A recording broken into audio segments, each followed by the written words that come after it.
Saya nanti akan menuju ke Wakil Gubernur DKI Jakarta, Ahmad Riza Patria, tapi sebelumnya saya akan ke Ketua Dewan Pertimbangan Ikatan Dokter Indonesia (IDI), Zubairi Jurban.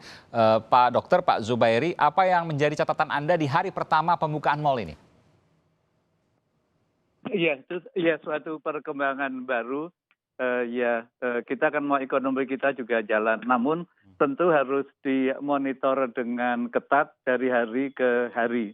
Kita tidak mau terjadi ada eh, ledakan yang baru, second wave maupun kluster-kluster baru. Jadi selama dikerjakan dengan baik antara peraturan dari pemerintah dengan tenant yang di mall maupun penyelenggara mallnya, kemudian dari pihak masyarakat yang mengunjungi, saya kira cukup aman. Namun kalau terjadi kluster baru, kalau terjadi angka kematian meningkat mendadak, ya nggak apa-apa, harus berani Untuk bijak kembali. untuk kembali ke PSBB. Iya, ini kami menangkap visual di beberapa tempat ya Pak, ada satu tempat tadi yang kemudian ada visual, itu justru malah lansia yang datang ke mall. Apakah ini menjadi eh, sebuah catatan tersendiri bagi Ikatan Dokter Indonesia? Iya, kebetulan anak saya dan cucu saya tinggalnya di Amerika, mereka di Universitas Yale. Nah itu kalau di sana jam tertentu yang pagi itu diprioritaskan untuk yang usia lanjut. Mungkin itu juga bisa Oh, jadi disarankan. dibagi Pak ya. Jadi yang non usia lanjut, non lansia tidak boleh masuk di pagi hari, begitu? Ya kalau di sana begitu. Oh, Ya, baru ada pembagian karena ada takut ada penularan. Karena kan yang biasa menularkan yang usia produktif, iya menularkan benar. usia yang lebih tua dan berbahaya, begitu ya? Iya, Oke. itu perlu diatur demikian kalau Hmm. pengunjungnya sudah sekitar 50%-an, tapi kalau pengunjungnya masih 10% mungkin juga tidak masalah, kan jaraknya jadi jauh kali. Baik, saya ingin bertanya soal eh, QR code Pak yang kemudian diaplikasikan. Ini kemudian bisa men-trace, menjejaki, bisa mencari orang yang kemudian datang ke mall. Katakanlah tujuannya baik untuk men-trace orang ketika ada yang positif di mall tersebut pada jam tersebut dengan radius tertentu, maka orang yang dekat dengan orang yang positif itu bisa kemudian sewaktu-waktu dihubungi, dipanggil dan diketahui keberadaannya.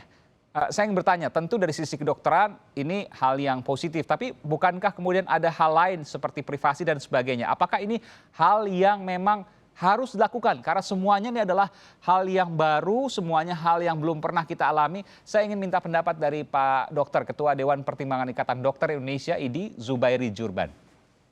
Iya, maksudnya apakah ini melanggar HAM itu ya? Eh, Begini, kadang-kadang pada kondisi tertentu ini adalah pandemi, Hmm. ini adalah wabah. Sedangkan kita tahu target dari semua negara dan juga rakyatnya tentu ingin cepat selesai, rantai penularan diputus.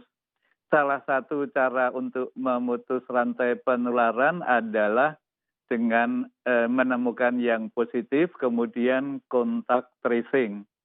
Jadi rasanya itu bisa dibenarkan. Tentu kalau ada yang menyalahgunakan data itu wajib ada peraturannya dan ada sanksinya. Namun selama digunakan untuk tujuan kontak tracing, oke saja.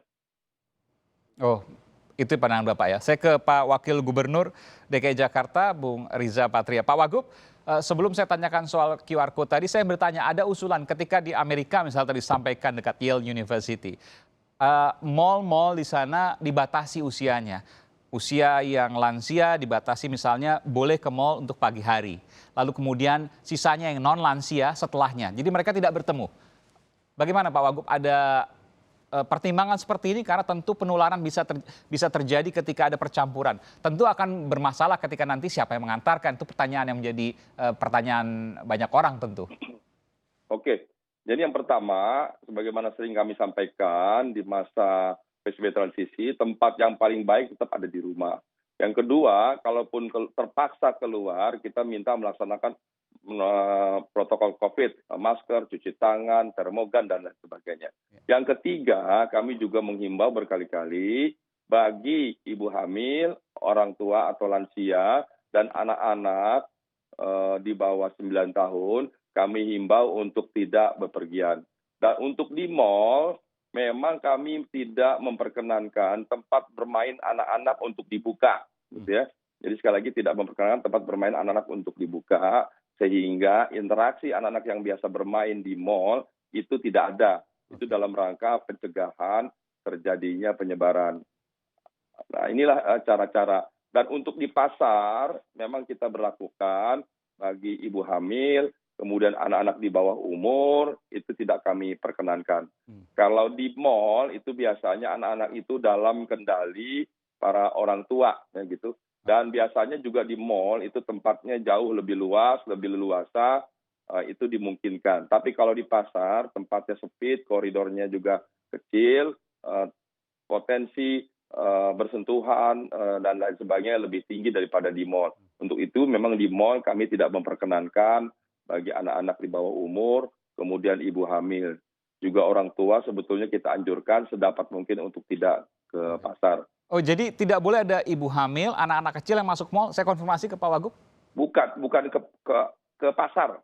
Oh, ke pasar, oke. Ke pasar Kalau ke mall tidak boleh ada anak kecil dan diperkenankan. ibu hamil. Nanti ada petugas di sana ketika menemukan maka akan memintanya untuk kembali pulang.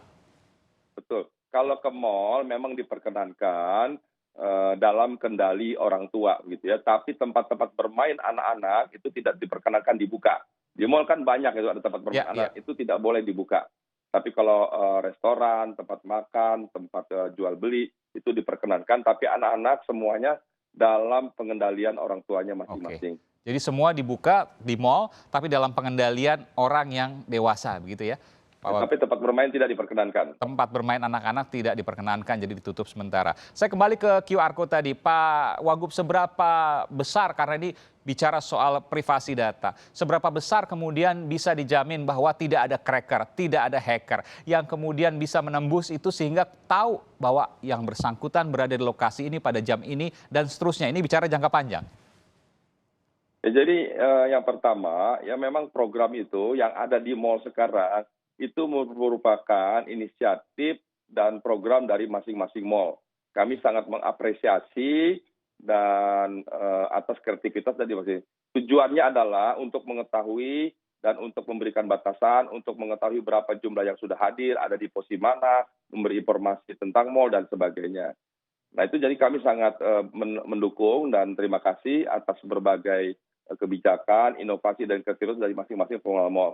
Kita lihat di masing-masing mal banyak sekali kreativitas yang baik menurut kami, itu kami sangat senang dan mendukung.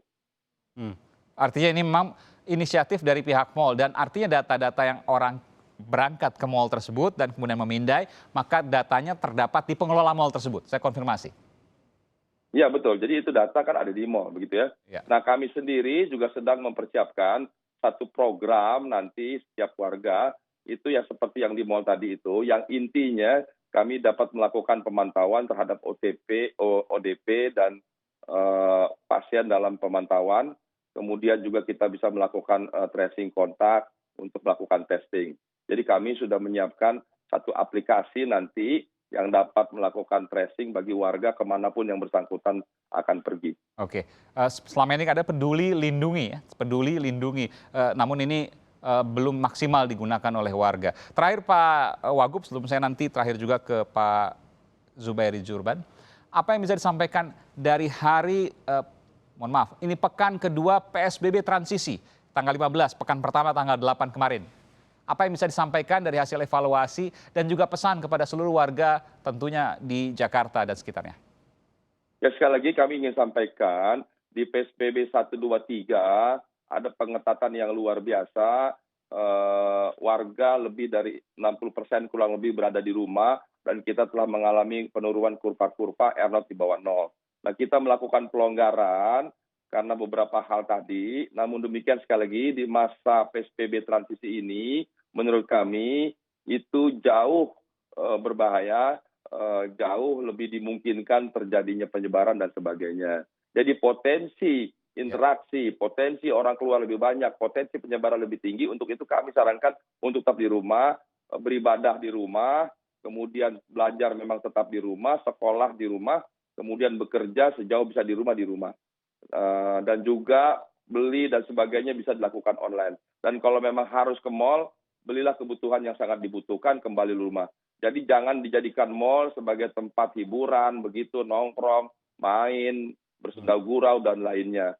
Ini perlu waktu memang supaya masyarakat bisa segera terbebas. Jadi sekali lagi kami membuka ini dalam rangka pelonggaran, tapi sekali lagi kami sarankan untuk tetap berada di rumah jauh lebih baik. Baik, jadi ini adalah hidup baru yang memang harus dijalani, entah sampai kapan. Baik, terima kasih Pak Wagub DKI Jakarta, Ahmad Riza Patria. Saya ke Pak Zubairi Jurban, Ketua Dewan Pertimbangan Ikatan Dokter Indonesia. Pak Zubairi, catatan Anda dan pesan Anda pada seluruh warga yang terkait dengan kita masuki di Jakarta PSBB masa transisi pekan kedua setelah tanggal 8 pekan lalu pekan pertama. Dan kemudian juga ada di beberapa daerah yang melaksanakan new normal, normal baru. Artinya memang bukan kembali ke normal sebelumnya, bukan kembali ke hal yang memang kembali sebelum wabah, tapi ini adalah hidup baru yang memang harus dijalani. Iya, pertama sewaktu ada ketetapan tanggal sekian, mal dibuka tanggal sekian, kita new normal, sebetulnya setelah tanggal itu, jadi besok seminggu lagi, risiko penularan tetap ada. Jadi bukannya langsung berkurang apalagi hilang. Jadi kita memang harus menerapkan keluar rumah pakai masker, sering cuci tangan, jangan berkerumun. Namun yang juga penting adalah jangan tinggal lama di suatu tempat. Jadi misalnya kalau di mal itu ada toko-toko tertentu, misalnya kalau masuk ke situ jangan lama-lama pilih barang misalnya. Karena makin lama kita di ruangan yang agak tertutup, makin berisiko. Itu juga setara misalnya kalau kita ke masjid atau ke gereja juga jangan terlalu lama. Jangan tetap menerapkan jaga jarak dan seterusnya. Jadi droplets itu masih bisa menular lewat katakanlah barang-barang atau dinding yang ada di ruangan itu, Pak Dokter? Iya, masih bisa walaupun itu bukan penularan utama. Penularan utamanya tetap droplet. Oke, baik. Baik. Terima kasih Ketua Dewan Pertimbangan Ikatan Dokter Indonesia, Dr. Zubairi Jurban. Terima kasih telah memberikan informasi di program Sapa Indonesia Malam.